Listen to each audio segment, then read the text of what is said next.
Hello, this is number one in a series of talks about boundaries. And this one is called The Orange and the Edge of the Self, what boundaries really are. And the metaphor of the orange, I got that from Terry Real, R-E-A-L.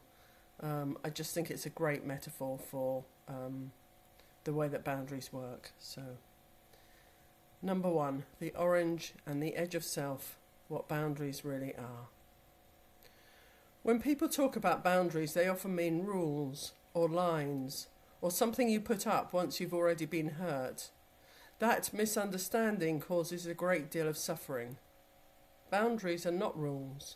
They're not walls. They're not something you announce once and then forget. Boundaries are the living edge between the self and the other. They're how we stay in contact with another person without losing contact with ourselves. That's really important. How we stay in contact with another person without losing contact with ourselves. So I use the image of an orange that Terry Real introduced me to. The outer skin of the orange protects me from the world. It means that what comes towards me doesn't automatically get inside me.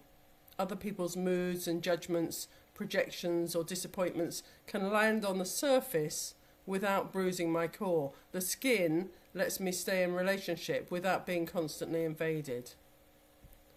But inside the orange is the white pith. And that's just as important because the pith protects the world from me. The pith holds my anger, my fear, my longing and disappointment long enough for them to be digested by me rather than discharged. Without pith, the juice spills everywhere. With too much pith, the orange dries out. Healthy pith means I don't need to dump my unprocessed feelings all over the people I love. Most boundary problems come from an imbalance here. Some people grew up with a very thin skin. They learnt early that safety came from adapting, from tuning in, from making sure that others were okay. Other people grew up needing armour. They learnt that closeness meant intrusion, control, or loss of the self. Neither pattern is a flaw. Both are intelligent adaptations to what was happening around you. The work of boundaries is not about being tougher or colder. It's about becoming inhabited.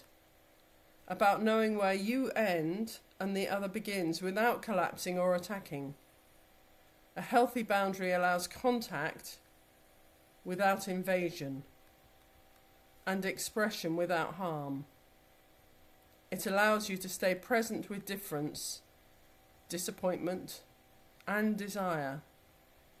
When both skin and pith are alive and flexible, intimacy stops being dangerous. You can meet the world and remain yourself. That's the heart of this whole series, helping the orange to become whole and healthy again. Take care. Go well. Listen to the next talk if you're interested. My name's Juliet Grayson. Thanks.